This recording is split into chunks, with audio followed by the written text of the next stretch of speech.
At ganito po ang nasusulat, ang mabuting Samaritano. Isang dalubhasa sa kautusan ng lumapit kay Jesus upang siya'y subukin. Guro, ano ang dapat kong gawin upang magkamit ng buhay na walang hanggan? Tanong niya. Sumagot si Jesus, ano ba ang nasusulat sa kautusan? Ano ba ang nababasa mo roon? Sumagot ang lalaki, ibigin mo ang Panginoong mong Diyos ng buong puso mo, buong kaluluwa mo, buong lakas mo, at buong pag-iisip mo, at ibigin mo ang iyong kapwa gaya ng pag-ibig mo sa iyong sarili. Sabi ni Jesus, tama ang sagot mo. Gawin mo iyan at magkakamit ka ng buhay na walang hanggan. Upang wag siyang lumabas na kahiya-hiya, nagtanong pa ang lalaki, sino naman ang aking kapwa? Sumagot si Jesus, may isang taong naglalakbay mula sa Jerusalem patungong Jericho.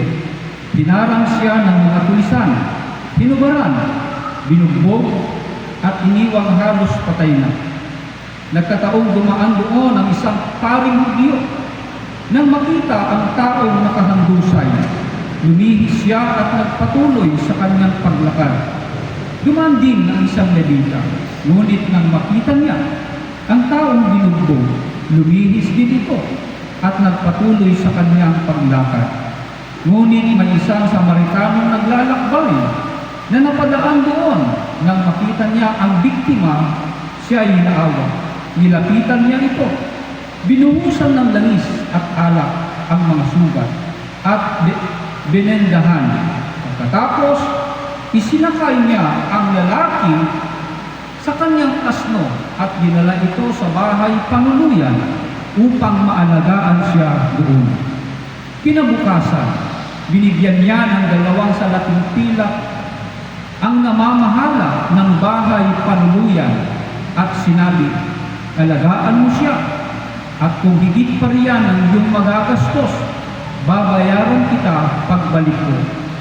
At nagtanong si Jesus, sa palagay mo, sino kaya sa tatlo ang naging tunay na kapwa ng taong dinarang ng mga tulisan? Ang taong tumulong sa kanya, tugon ng dalubhasa sa kautusan. Kaya sinabi sa kanya ni Jesus, kung gayon, tumayo ka, at ganoon din ang gawin mo. Mga kapatid kay Kristo, ito po ang mabuting balita ng ating Panginoon. Palakpakan po natin ang pagbasa sa kanyang mga salita. Wala na bang ilalakas sa palakpak para sa Panginoon? Para ang palakpak ninyo ay parang tinitipid ninyo ang palakpak ninyo. Ang Panginoon, hindi na tumitipid. Pag si Lord ang magbigay, siksik, liglig at nag-uumapaw.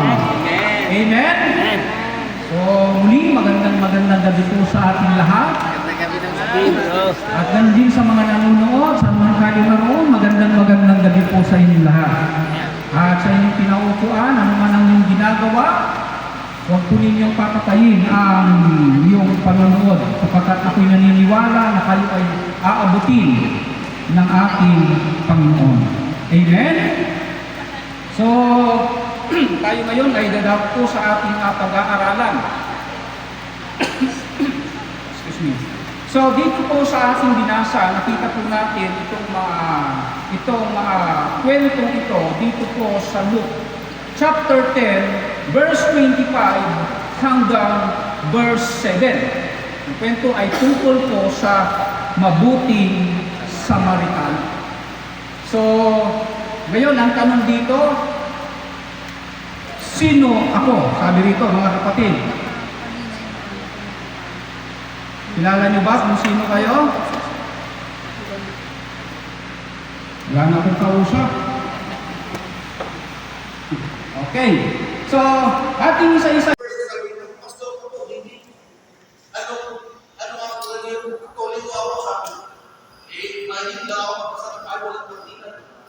Hindi kasi ibinigay ang Biblia para pag-away natin ng pagdibatehan sa Biblia. Amen. Bakit makita sa atin na tayo ay naglilingkod sa Panginoon sa pamamagitan ng aming ginagawa at sa Kanya. Huwag mo ako akaralin sa ikaw ang inanakit, hindi sa ating nililingkod. Inanakit kita sa tamang pagkakilala sa Panginoon. Amen. Ito, basahin mo ito, sabi ko, verses. Magpilay ka. Huwag mong sabihin sa atin na gagawin mo pero sabihin sa inyo. Sabi niya sa ledger, yung number, hindi ko ibibigay sa iyo number. E paano kita makakontak kung tama kayo sinasabi mo? Magpilay ka. Kaya nasabi ko, pag uwi ka ng bahay, magpilay ka na ng kapoy. Kunin mo ang Biblia mo, manalangin ka. Sabihin mo, Lord, gusto kitang makilala ng personal. Hindi dahil sa sinabi ni Brother Dennis, hindi sa sinabi ng Kristo, ikaw at ako Panginoon, gusto kitang makilala ng personal. Mangusap ka sa akin, and the Lord will reveal Himself. Amen. Amen. Ngayon, bayad na ako ng panigid. Tapos kung magkano binayaran ko, hindi na binigay ko dito sa kanya. Itong dito sa iyo. Pagbalik ko dito, at malaman mo ang Diyos mo ay si Kristo at Panginoon mo, bibigyan kita ng Pang-Diyos. Ay, sige sir, kaya tuloy na ako na. Kaya mo pa kaya na, ako na ni Kristo, kaya igawan ko kahit ng Diyos at ito. Lord. So sabi ko sa kanya, hiripin ng Panginoon yan sa iyo. Matagal ka ng dinaya ng demonyo. Sabihin mo, demonyo sinungaling ka. Ibigay mo ang buhay mo at ang kaluluwa mo sa Panginoon. Siya pagpilin ka sa akin, hindi ang dalilong ka sa akin. Amen. Then sabi ko mga kasama niya, naging bakit kapulto ka na, kapulto ka, wala ka na hindi mo ang sasaya. Basta ito po kayo yung nasaya at naman. Yun naman ang pagkakatawa ng Lord sa akin, to spread the gospel. Amen. Ang sabi ng Panginoon, nothing will harm us. Kasama natin ang Panginoon. Amen? Amen. Amen po ba? Amen. Spread the gospel of Jesus and to share the gospel of Jesus Christ. Sapagkat siya, yan ang magdadala sa atin ng kaligtasan. Ito na kayo, last and finally, bumalik yung mga alaga. Tuwang-tuwang silang nag-report. Lord, dahil ba? Yung mga may sakit na nag-order namin, bumalik. Wow, di ba nakakainis yun? Amen. Yung may sakit, bumalik. Yung pilay na kalakad, hindi ka karinig, wala makakita. Lord, ako na pagkita sa aking spirito na sinasalita ng tao in Jesus Christ in pangalan. Lumaya ko, Lord, ang galing. Pero sabi ng Panginoon, binigyan ko kayo ng authority para gawin mga bagay nila. Pero pag may mga ikatuwa, na sumunod sa inyo masamang spirito, kung hindi hindi ikatuwa, na mga pangalan ninyo ay nagisulat na sa aklat ng buhay. Amen. Amen? Bakit? Bakit gano'n na sinabi ng Panginoon? Ngayon, inutusan niya sila magpagaling. Inutusan niya sila magpalaya sa masamang espiritu. Then all of a sudden, nag-report sila kung hindi yung ikagawa. Na napasunod niya ba sa espiritu at gumaling mga may sakit ng dunya o ano? Kakuha kayo ng pangalan nila sa taklan ng buhay. Ang itinuturo sa kanilang Panginoon ay yung forever na kanilang matatanggap. Ang itinuturo ng Panginoon ay yung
Amen.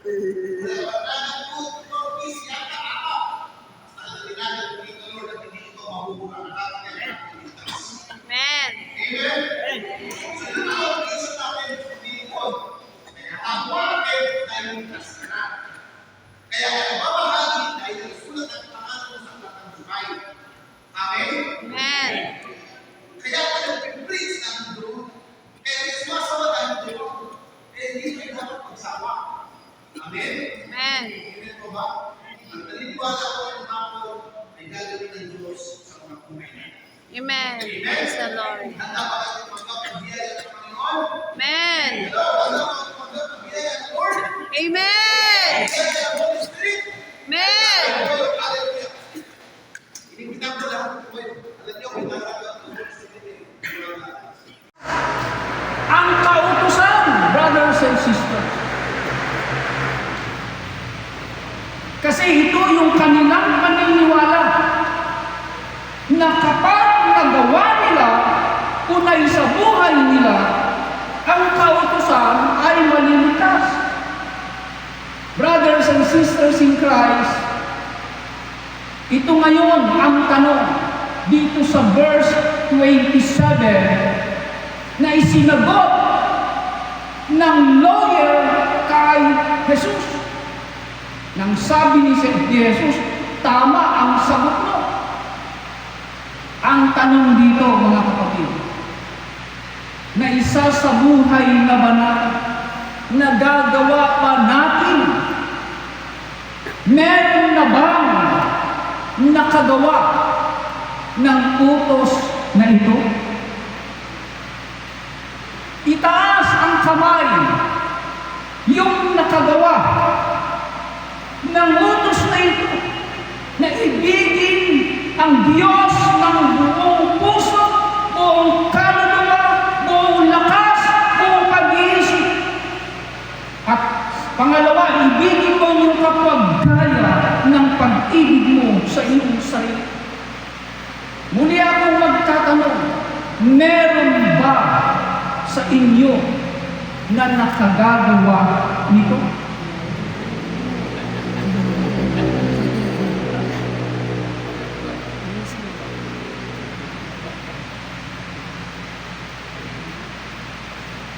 Narinig niyo ba yung tanong ko? Bro. Meron ba sa inyo, kayo na nakikinig ngayon, nanonood ngayon? Meron ba sa inyo? Meron ba dito na nakagawa na nito? Ng buong puso, ng buong lakas, ng buong pag-isip, at pag-ibig sa sarili, sa ating kapag-gaya ng pag-ibig sa ating sarili. Meron po ba rito?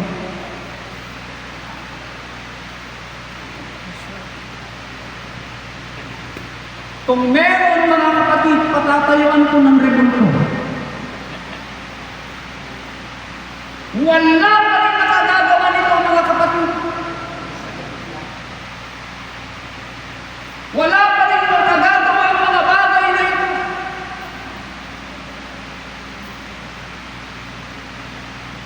Amen? Amen. So napakahusay, napakagaling na mati itong lawyer na ito. Hindi niya alam na yung kanyang tanong, sarili ang sasagot.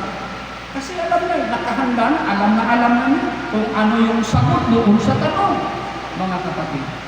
Pero ang tanong dito, nagagawa ba nila yung kanyang tanong at yung kanyang sagot? Hindi, brothers and sisters. Kung meron o pwede na ito yung batayan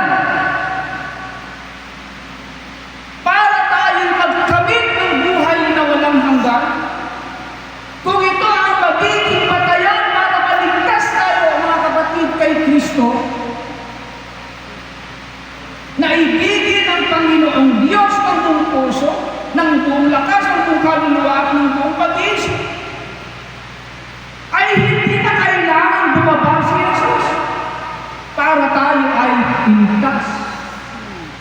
Kung ito ang magiging batayan para magkamit ng buhay na walang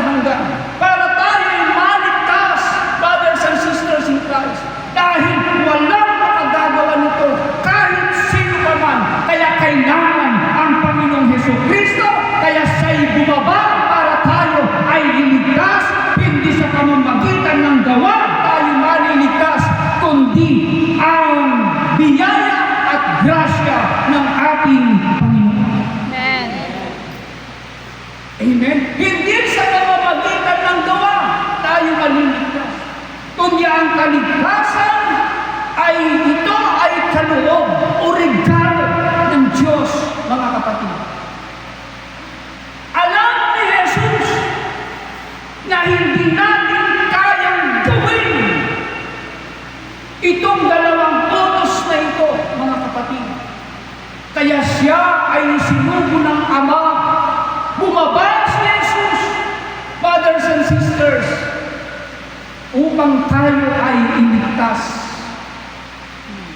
Salamat sa ating Amang nasa langit sa pamamagitan ng ating Panginoong Jesucristo na nag-alay ng kanyang buhay para sa atin. Kaya ang kaligtasan, mga kapatid, manalig ka, magtiwala ka sa Kanya, tanggapin mo siya bilang Panginoon at tagapagligtas sa iyong buhay, at ikaw ay magkakamit ng buhay na walang hanggan. Ikaw at ako ay maniligtas. Amen! Amen. Pwede ba natin palakpakan ng Panginoon?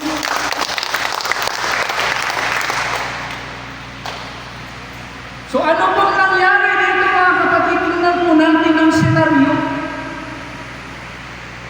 Pagkatapos yung pagtatanong at pagkatapos yung sagot, di ba kung maalala po ninyo sa Biblia na merong isang mayaman na nagtanong kay Jesus, the same na tanong kung paano magkamit ng buhay na walang hanggan upang mapagharian ng Diyos. Siya ay mayaman, mga kapatid. Ang sagot pa niya ay sa buhay na niya, siya ay nagbibigay ng ikapo. Nape-perfect niya yung pagbibigay ng ikapo. Ang 10 utos, nagagawa niya, mga kapatid, na isa sa buhay niya, mga kapatid.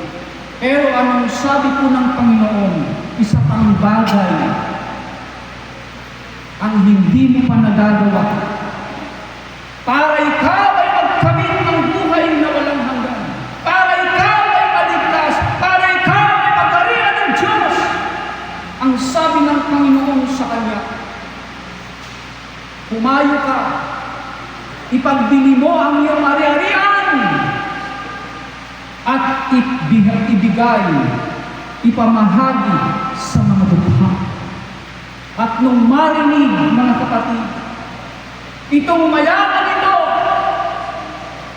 yung sinabi ni Jesus na humayo ang ipagbili ang kanya ari-arian at ipamigay sa mga dukha, nalungkot na umalis. Brothers and sisters in Christ, isang hakbang na lang, maliligtas na siya. Isang hakbang na lang, magkakamit na ng buhay na walang hanggan. Wala sa kanya yung pag-ibig sa kapwa, ay sinabi, mga kapatid, hindi pamahagi sa iyong kapwa. Ipamahagi doon sa mga mahihirap. Sayang, mga kapatid, isang hakbang na lang. Kaya sinabi nga ng Bible na mahirap, mapabirang ang mga mayayaman sa kaharian ng Diyos. Hindi naman lahat, pero mahirap, mapabilang. Tingnan po ninyo sa Biblia, mga kapatid. Sino ba yung hindi nakarating doon sa Abraham's bosom? Yung mayaman. Yung isang mayaman din na sabi na, magtatayo na lang ako ng kamalig. Iinom, magsasalat, natutulog. Sabi ng kayo, hangal. Sa gabing ito, babawian kita ng buhay. Saan magpupunta yung mayaman? O kaya naman. Amen. Amen. Wala yung pag-ibig sa kanyang kapwa. Sino ang ating kapwa? Di yung mga tao. Kapwa tao, hindi naman hayop. Kapwa hayop, hindi naman pwede, di ba? di ang tao, mga kapatid.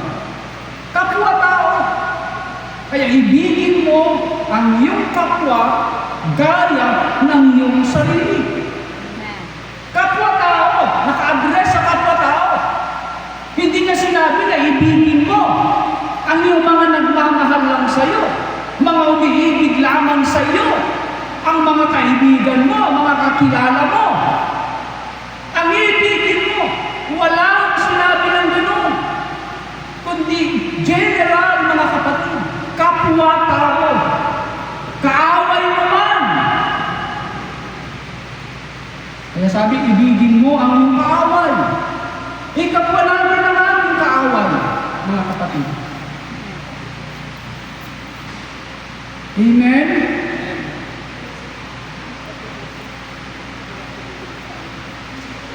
Pangalawa, mga kapatid, sabi rito sa verse 29, upang huwag siyang lumabas na kahiya-hiya. Napahiya na nga eh. Upang hindi lumabas na kahiya-hiya, nagtanong pa ang lalaking pumilit, sino naman ang aking kapwa? Sinagot ko na kanina. Sumagot si Jesus. Tingnan po niyo, hindi naman direct na sinagot ni Jesus, kundi ginamitan niya ng talinghaga. Nung sabi ko dito, may isang taong naglalakbay mula sa Jerusalem, papuntang Jericho. Pinarang siya ng mga pulisan, pinubaran, binugbog, at iniwang halos patay na. Nagkataon dumaan doon ang isang paring Hudyo, paring Hudyo. Nang makita ang taong nakahandusay, lumihis siya at nagpatuloy sa kanyang paglakad.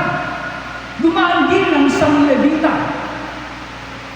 Ngunit nang makita niya ang taong binugbog, lumihis din ito at nagpatuloy sa kanyang paglakad. So parehas ang kanilang ginawa. Ito, mga paring Hudyo at Levita. Sila'y lumihis at nagpatuloy sa kanyang lakad. Ngunit may isang Samaritanong naglalakbay na napadaan doon. Nang makita niya ang biktima, siya'y naawa. Nilapitan nito at binuhusan ng langis at alak ang mga sugat at binendahan. Pagkatapos, isinagay ng lalaki sa kanyang asto at nila ito sa bahay pamumuyan upang maalagaan siya doon.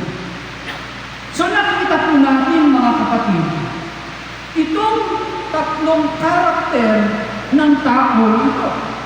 Yung paring Hudyo, Levita, at Samaritano. Amen? Yung paring Hudyo, Levita, parehas ang kanilang ginawa. Nung makita, lumihis sila at nagpatuloy sa kanilang lakad. Nakita po nila yung sitwasyon.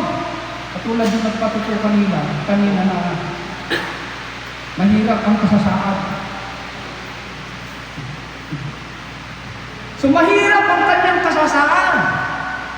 Binugbog, pinubara, hinunda, pinahirapan, halos mga tao. Nagpatuloy sila sa kanilang lakad. So patungo sila doon sa Jericho. Tama ba? So bakit hindi nila ginawa? Kasi po, meron silang misyon, itong mga paring Hudyo, dahil itong kanilang tradisyon na kung saan ay tinango doon sa lumang tipan, sa isang pasyente o merong tinatawag na duguan, kapag nahawakan nila iyon, kaya nilang pasan, hindi nila tinulungan, hindi na hinawakan, kasi pag mahawakan po nila yung merong pong dugo, mga kapatid, ay ibinibilang o itinuturi o paniniwala nila sila ay marunong. Kaya madidelay yung kanilang pagpunta doon sa kanilang misyon. The same po doon sa paniniwala ko ng Levita. At saka mga paring Hudyo, mga kapatid.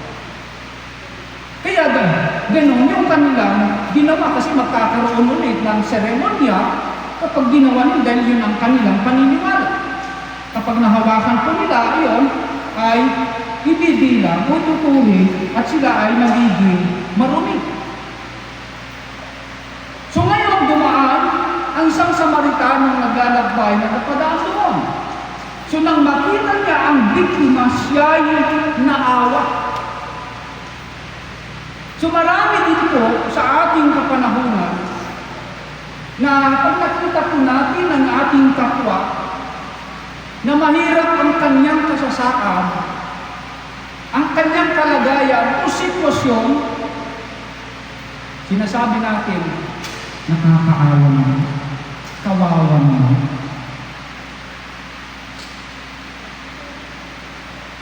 Meron tayo mga naririnig na babalitaan na nangangailangan ng tulong. Halimbawa ng hospital, mga kapatid. Kailangan niya ng malaking halaga. Marami akong nababasa sa mga social media, sa group chat, at mga naririnig. Sinasabi, kawawa naman, nakakaawa naman. Sagot naman ng iba, ipag-pray natin siya.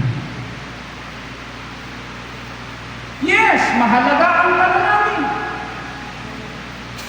Kailangan niya ng panalangin, brothers and sisters. Pero kailangan din niya ng financial support. May kausap ko ba ako? Amen. Nakakaawa naman, kawawa naman.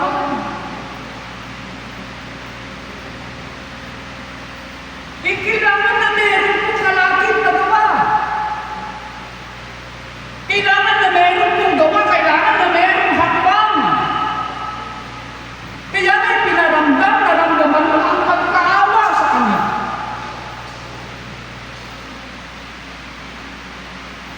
Pero kung wala naman tayong ginawa, mga kapatid, wala tayong pagkakaiba doon sa paring Hudyo at Levita, mga kapatid. Meron pa akong napanood kanina na ipinost ni Mang Yang. Alam niyo ba yung vlogger na si Mang Yang? Tumutulong ng mahihika. Na meron pong isa ang kumakatok, kinatok po yung doon sa bintana ng kanyang sasakyan. Humihingi ng tulong. At ipinakita po yung larawan ng kanyang anak na nasa ospital na aksidente. Biniyak ang kanyang ulo, mga kapatid.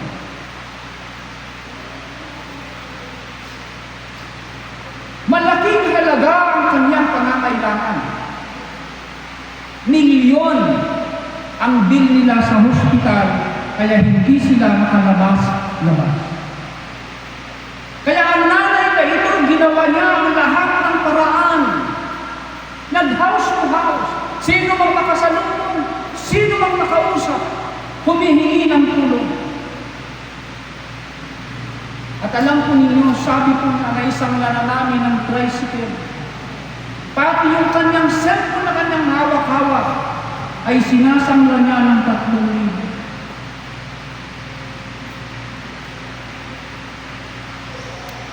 So humihingi ng tulong. Alam po ninyo mga kapatid, kay Kristo, pinuntahan po ni Mang Yang,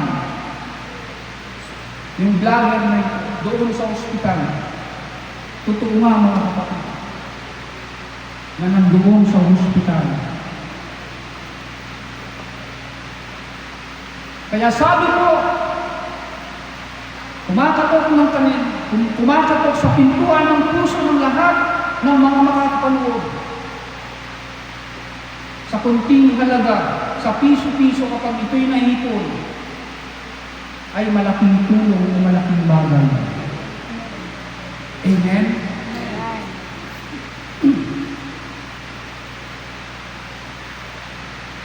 So nandoon. So maraming mga tao na nakakaawa, mga kapatid. So ito hindi nga lang sa pinagmamalaki ng kapatid. Nung ako'y nagbakasyon, pumunta sa Maynila, kumakain po ako. Meron po isang pulubi na lumapit na humihingi ng Diyos. So, para makatiyak, makasigurado ako, ang ginawa ko po ay nag-order ako. Ng pagkain, sabi ko sa kanya, mamili ka ko ng gusto.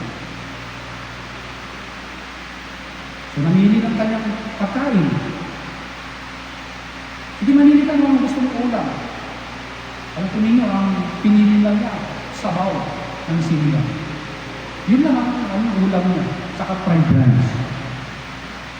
O kung anong pinili niya, kung ano yung gusto niya. Sabi ko lang sa kanya, sige atong bakal.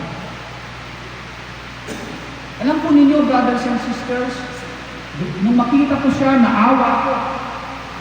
Sabi ko, salamat sa Lord, hindi ako naging ganyan. Salamat sa Lord dahil mas matalag ako. Kaya alam po ninyo mga kapatid, pagkatapos na magawa ko yung parte ko, mga kapatid, wow, ang sarap ng pakiramdam. Amen. Amen. Amen? Subukan ninyo, pag kayo ay nakaramdam ng awa sa iyong kapwa, meron ka lagi ginagawa, kayo ay nakatulong sa maaabot ng iyong makakaya. Masarap ang pakiramdam. Amen. Minsan pag meron tayong nadidinig nangangailangan ng abuloy, hirap na magbigay ng abuloy. Alin ba mas maganda? Yung ikaw yung nag-aabuloy, yung ikaw yung binibigyan ng abuloy. Mas maganda yung ikaw yung binibigay ng abuloy. Kaysa sila yung magbibigay ng abuloy. Amen? Amen. Kaya mahalin natin ang ating kapwa, mga kapatid.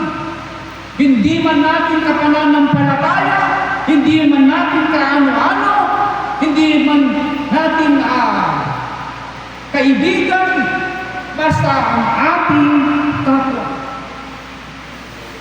Amen? Yung kapitbahay mo, kapwa mo yun, kapwa-tao yun. Amen? Amen. Hindi ba natin palakpakan ng Panginoon? Okay, okay natin. So ito ngayon ang ginawa nung Samaritanong ito. Nilapitan niya ito, binumusan ng langis at alak ang mga sugat at benendahan pagkatapos. Isinakay niya ang lalaki sa kanyang asno at dinala ito sa bahay panuluyan upang maalagaan siya doon. Yung Samaritano, mga kapatid, at itong binugbog na ito, ay meron pong tinatawag na meron pong hidwaan. Kasi po itong Samaritanong ito ay hindi po full breed ito. Kalahati po ang breed nila, mga kapatid. Kaya mga Hudyo, sa mga Samaritano, mga kapatid, kasi nalahian po itong mga Samaritano ito. Kaya ganun na lamang yung galit nila sa kanila. So meron pong hidwaan. Half-breed po kasi itong mga Samaritano, mga kapatid. Kaya bawal po yung makipag-usap sa kanila, pinagbabawal makipag-usap, makipag-ugnayan sa kanila. Pero tignan mo ninyo mga kapatid, hindi yun ang kanyang tinignan, brothers and sisters, kundi ang nanaig dito yung kanyang damdamin. Dahil nakita niya yung sitwasyon o kalalagayan ng binugbog na ito. So anong kanyang ginawa? Doon sa kanyang awa, mayroong kalakip na gawa. Ang kanyang ginawa, binuhusan ng langis at alak ang mga sugat at binendahan. So alam po ninyo, nakita po ninyo yung kanyang pagmamalasakit. Pagmamalasakit. Nakakalungkot sa atin, minsan hindi pagmamalasakit, kundi nakakasakit. Hindi nagmamalasakit, kundi nakakasakit. Aray, ang sakit. Pinunit niya ang kanyang damit at binindahan. Sa madaling sabi po, meron siyang, ano ba yung tinatawag na yung kit ba yun ang tawag? Ba yun, inaanak? May dala-dala siyang kit, tama ba yun? Yung pang first aid. Ha? Ano? Pang first aid. So inaglayan niya ng first aid, brothers and sisters. Then, dinala niya sa isang bahay panuluyan upang maalagaan siya doon. Tingnan po ninyo yung kanyang malasakit, yung kanyang sakripisyo. Yung sabi pa nila dito, kinabukasan, binigyan niya ng 2 salaping pilak ang namamahala ng bahay panuluyan. At sinabi, halagaan mo siya. At kung higit pa riyan ang inyong magagastos, babayaran kita pagbalik mo. So ipinagkatiwala niya doon sa bahay panuluyan upang gamutin. So maaari pong itong Samaritanong ito ay meron siyang trabaho, hanap buhay. Kaya pagkatapos ng ma-first aid, dinala na doon sa bahay panuluyan upang gamutin o alagaan. At ipinangako niya na yung una ay kinabukasan, binigyan niya ng 2 salaping pilak. So ito yung sweldo sa 2 araw. Tingnan po din yung sahod niya sa 2 araw ay binigay niya. Sa namamahala ng bahay panuluyan. At sinabi, alagaan mo siya, at kung higit pa riyan ang inyong magagastos, babayaran kita pagbalik ko. Basta gawin mo na lahat hanggang sa maabot ng makakalaga. Kahit ilan pa ang magagastos, babayaran kita. Amen? Amen. So ano nga ibig sabihin dito, brothers and sisters in Christ? Kapag meron tayong nagawang mabuti, mga kapatid, ginawa natin yung bagay na makakatulong sa ating kapwa. Tandaan po natin, merong balik, may pagpapala. Amen? Amen. Higit pa, brothers and sisters. Then, sabi dito, in verse 36, at nagtanong si Jesus, sa palagay mo, sino kaya sa 3 ang naging tunay na kapwa ng taong hinarang ng mga tulisan? Doon sa paring Hudyo, Levita at Samaritano. Kung sino sa 3 ang naging tunay na kapwa ng taong hinarang sa mga tulisan? Ang tanong. So, ito naman ang sagot. Ang taong tumulong sa kanya, tugon ang dalubhasa sa kautusan. Yung tumulong sa kanya, yun yung tunay na kapwa ng taong hinarang ng mga tulisan. Doon sa verse 36. Then, kaya sinabi sa kanya ni Jesus, kung gayon, tumayo ka at ganun din ang gawin mo. Amen? Amen. So maliwanag, brothers and sisters in Christ. Hindi po doon sa dami-dami ng kaalaman, karunungan. Yes, kailangan ng karunungan ng kaalaman. Ang tanong, meron bang application? Meron bang pagsasabuhay? Pagsasagawa? Wala, mga kapatid. Kaya, walang sense, mga kapatid. Kasi, walay gawa. Amen. Amen? Kaya kung gano'n, pumayo ka at gano'n din ang gawin. At yan po ang sinasabi ng Panginoon sa bawat isa sa atin, pumayo ka at gano'n din ang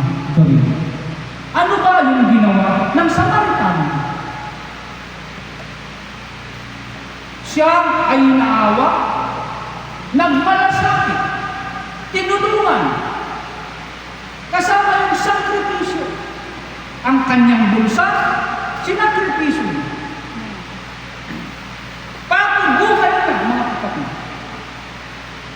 Imbis na siya ang sumakay doon sa kanyang asno, siya ang bumaba doon sa sinasakyan ng asno at isinakay niya yung biktima at siya ang naglaban. Akay-akay na, hawak-hawak niya yung biktima. Kasabay na naglalakad doon sa asno. Hari malayo-layo ng kanilang nila. Tingnan po ninyo, brothers. Hindi na kaano-ano. Brothers and sisters, yung sinasabi na ibigin mo ang iyong kapwa gaya ng iyong sarili. Sinasabi natin na iniibig natin ang Diyos. Eh yung ating kapwa hindi natin maibig-ibig. Paano natin maiibig ang Diyos na hindi natin nakikita? Eh yung nakikita natin ang ating kapwa, hindi pa natin maibig-ibig. Gaano pa kaya sa Diyos na hindi natin nakikita? So mga kapatid kay Kristo, yaman na lamang natin ang katotohanan.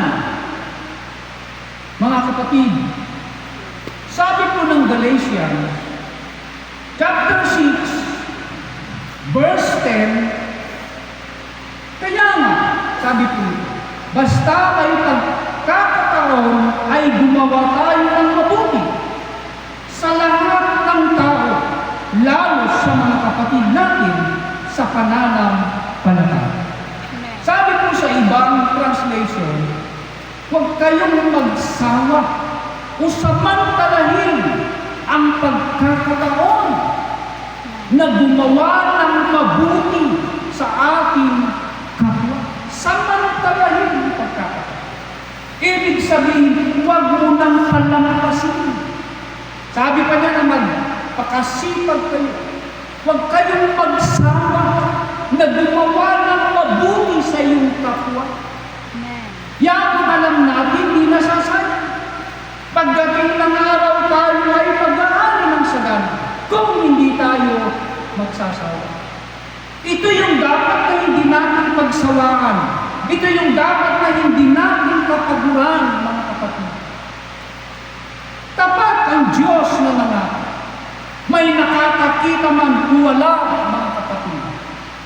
Brothers and sisters, tandaan natin, merong Diyos na nagmamasid. Merong Diyos na nakakakita sa ating ginagawa. Hindi sayang, mga kapatid, yung mga paggawa mo ng mabuti, yung malasakit mo sa iyong kapwa. Mga kapatid, kaya mas lalo kang pinagpapala ng Diyos. Dahil ikaw ay marunong tumulong. Kaya mas lalo kang pinagpapala ng Diyos dahil hindi ka maramot sa iyong kapwa. Dahil ikaw ay magbigay, matulungin sa iyong kapwa, maibigin sa iyong kapwa, maawain sa iyong kapwa.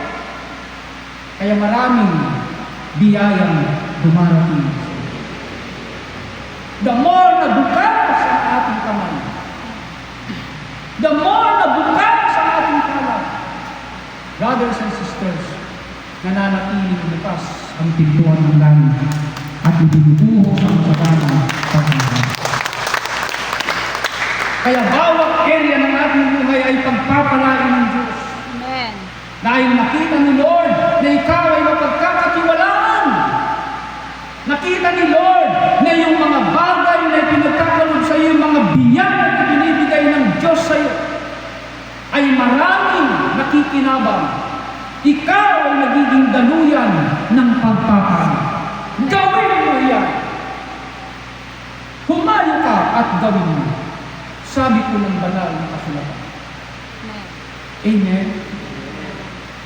Ngayon ang tanong, nasaan kayo sa tatlong? Nasaan tayo sa tatlong?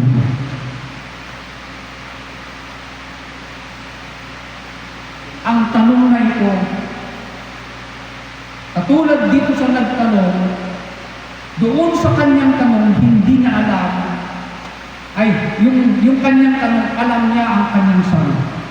Sa akin naman, sa aking tanong, hindi ko alam ang sagot, kundi ikaw ang nakakaalam ng sagot. Saan tayo sa tatlong ito? Ikaw ang nakakaalam at ikaw ang nakakasagot sa tanong na ito. Katulad ka ba ng paring Hudyo o Levita? O katulad ka ba ng Samaritano?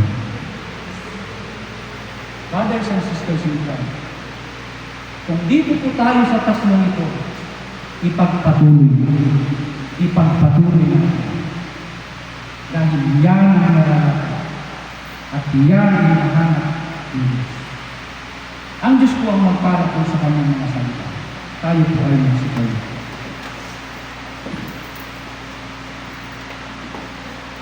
Hallelujah. Purihin ka, Panginoon, Panginoon, Panginoon.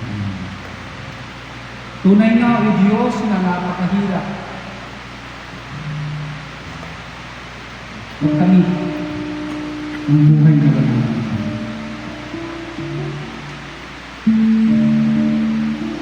Sa oras na ito, Panginoon, narito po kami.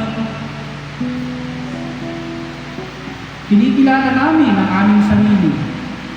Kinikilala po namin na marami po kami mga pagkukulang, mga nakakaligtaan. Hindi namin magagawa. Panginoon, sa oras na ito, ilagay mo sa aming puso, katulad ng damdamin ng isang Samaritano, mahabagin, maawain, mapagmalasakit, mapagmahal. Higit sa lahat, Panginoon, katulad ng iyong puso, na ikaw ay mapagmahal. Walang katulad, wala kang kapantay, Panginoon. Panginoon, inaamin namin na marami po kaming mga pinalampas, mga pagkakataon. Marami kaming mga nakita na nangangailangan ng tulong. Marami kaming mga narinig na nangangailangan ng tulong. Ngunit hindi kami tumugon. Hindi kami nag-response. Panginoon, patawarin mo po kami. Hallelujah. Kapatid, sa gabing ito, kinakausap ka ng Diyos. Kinakausap tayo ng Diyos sa gabing ito.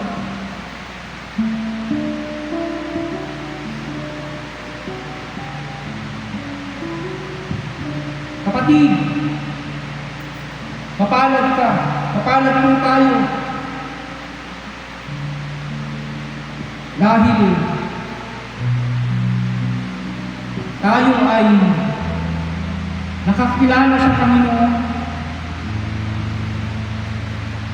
Katulad po ng gospel ng nakaraan. Magalak kayo. Dahil ang pangalan ninyo ay nakasulat na sa aklat ng buhay. Salamat, Panginoon.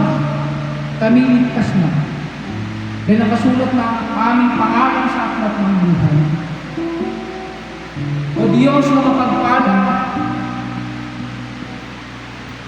ang bawat isa na narito na nagmimikhi, naghahangad, nagsusumikap, na makasunod sa iyong kalooban. Tulungan mo po kami. Bigyan mo kami ng lakas upang aming kayo sa buhay may isagawa. Makita sa aming buhay, maramdaman mo, at kami ay magiging daluyan ng pagpapala katulad ng Samaritano ito na ginamit mo na instrumento upang maligtas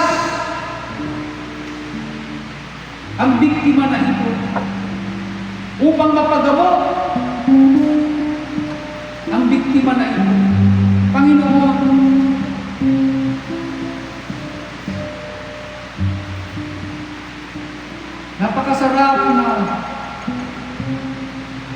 ay makagawa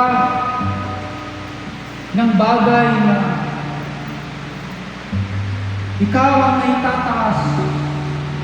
Ang Diyos ang napapapurihan.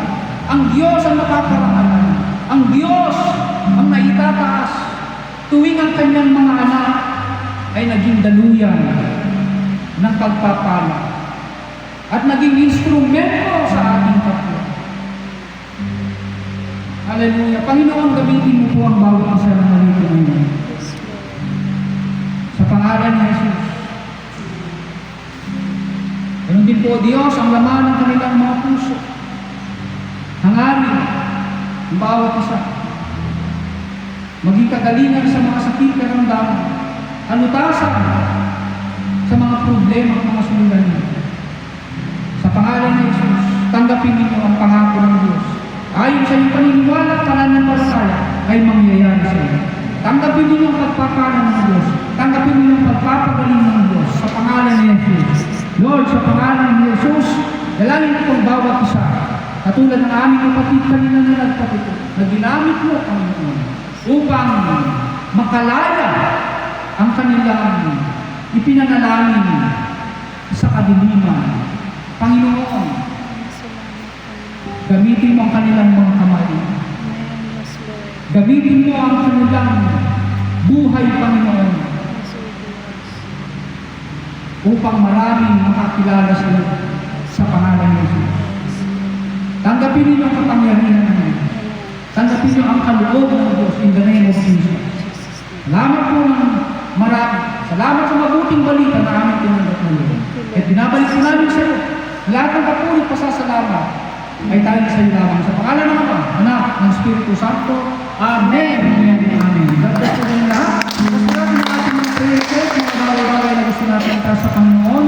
Makapangyarihan at buhay na Diyos, basbasan pagpalaan ang kanilang mga itinataas, gamitin ng instrumento, ang mga bagay na ito, maging daluyan ng pagpapalit kagalingan sa mga ulo ng sakit karamdaman.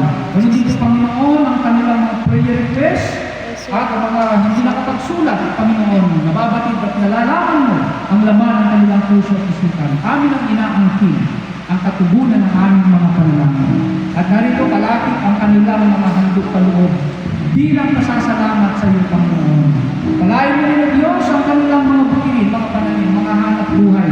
Ipinagsakitaan, Panginoon.